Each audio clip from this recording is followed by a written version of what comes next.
This is Sridhar Kadari, senior journalist, managing editor, V Media news. ప్రతిష్టాత్మకమైన నిమ్స్ హాస్పిటల్లో అనుబంధ కళాశాల ప్రిన్సిపల్గా పనిచేస్తున్న శ్రీనివాస్ గారు ఉన్నారు. విజయాలు సాధించడానికి మరిన్ని వివరాలు తెలుసుకుందాం.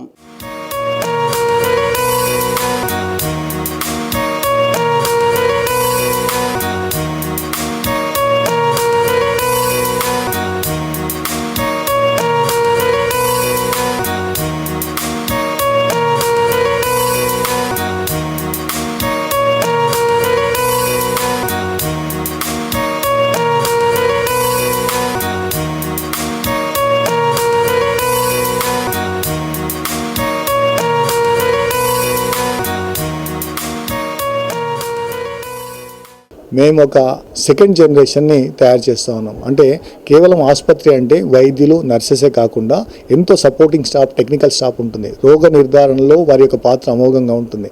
కేవలం రోగ నిర్ధారణగా చికిత్సలో కూడా వారి పాత్ర ఉంటుంది. వారందరూ కూడా దాదాపు మిగతా నర్సెస్, డాక్టర్స్ కాకుండా ఒక ఆసుపత్రిలో 57 రకాల 57 ప్రొఫెషన్స్ ఉంటాయి. ఆ ప్రొఫెషన్స్ అన్నిటినీ వాటన్నిటి కూడా అసంఘటితంగా ఉన్నాయి ఇప్పటి వరకు. ఎప్పుడైతే 2021లో వైద్య అనుబంధ వృత్తుల కమిషన్ వచ్చిందో దాంతో ఈ వృత్తులన్నీ కూడా దాని కమిషన్ కిందకు వస్తాయి. ప్రతి ఒక్క ప్రొఫెషనల్ కూడా కమిషన్లో రిజిస్ట్రేషన్ చేసుకోవాలి. అదేవిధంగా కమిషన్లో ఎప్పటికప్పుడు రెన్యువల్ చేసుకోవాలి. ఆ కమిషన్కి లక్కీగా ఏంటంటే సొసైటీ ఆఫ్ ఇండియన్ రేడియోగ్రాఫర్స్ తరఫున దాదాపు 30 ఏళ్లుగా మేము రేడియోగ్రాఫర్స్ కౌన్సిల్ కావాలని కొట్లాడుతూ ఉన్నాం. దాంట్లో యూనియన్ మినిస్టర్స్కి, ఎంపీస్కి, ఎమ్మెల్యేస్కి ఎన్నోసారి వినతి పత్రాలు ఇవ్వడం జరిగింది. తర్వాత లక్కీగా 2019లో రాజ్యసభలో అంటే పార్లమెంట్లో బిల్లు పెట్టారు. లోక్సభ నుంచి రాజ్యసభకు రెఫర్ చేశారు.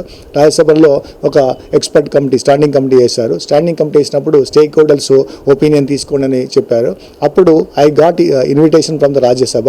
అదొక గర్వకారణం. అంటే రాజ్యసభ గల్లీ నుంచి, నాంపల్లి నుంచి హైదరాబాద్ రావడం, హైదరాబాద్ నుంచి రాజ్యసభకి వెళ్ళి అక్కడ మనం ఒక 20-25 మంది ఎంపీల మధ్యలో మనం పీపీటీ, పవర్ పాయింట్ ప్రజెంటేషన్ ఇవ్వడం, ఇలా ఉండాలని చెప్పడం నాకు అద్భుతమైనటువంటి అంటే నా లైఫ్లో ఒక మరచిపోలేని సంఘటన. ఆ తర్వాత మేము 2019లో సూచనలు చేసిన తర్వాత మళ్ళీ తిరిగి బిల్లు సబ్మిట్ చేశారు. 2021లో పాస్ అయింది. 2021లో పాస్ అయినటువంటి తర్వాత కొంత నోటిఫికేషన్ ఇచ్చారు. అంటే మెంబర్స్కి, ప్రెసిడెంట్కి, చైర్మన్కి అప్లికేషన్ కాల్ ఫర్ చేశారు. సో నేను ట్రై చేయడం నా బాధ్యత. ప్రయత్నం పురుష లక్షణం అంటారుగా. సో నేను చైర్మన్కి అప్లై చేశాను, సెక్రటరీకి అప్లై చేశాను. బట్ ప్రపంచంలో భారతదేశం చాలా విజ్ఞాన కనులు ఉన్నారు. సో నేను జస్ట్ ఒక ట్రై చేద్దామని రాయేశాను. బట్ తగలేదు. కానీ తర్వాత కౌన్సిల్ మెంబర్, నేషనల్ కమిషన్ మెంబర్గా నాకు పిలుపు వచ్చిన తర్వాత ఇంటర్వ్యూ చేశారు, షార్ట్ లిస్ట్ చేసి ఇంటర్వ్యూ చేశారు. సో నేషనల్ కౌన్సిల్ మెంబర్గా నన్ను అపాయింట్ చేసింది గవర్నమెంట్. అది కాలపరిమితి 2 years. ఈ లోపల మళ్ళీ ఈ యొక్క 57 ప్రొఫెషన్స్ని 10 కేటగిరీస్గా విభజించారు. ఆ 10 కేటగిరీస్కి ఒక్కొక్క కౌన్సిల్ ఉంటుంది. ఆ కౌన్సిల్లో మా కౌన్సిల్లో 5 members ఉన్నారు.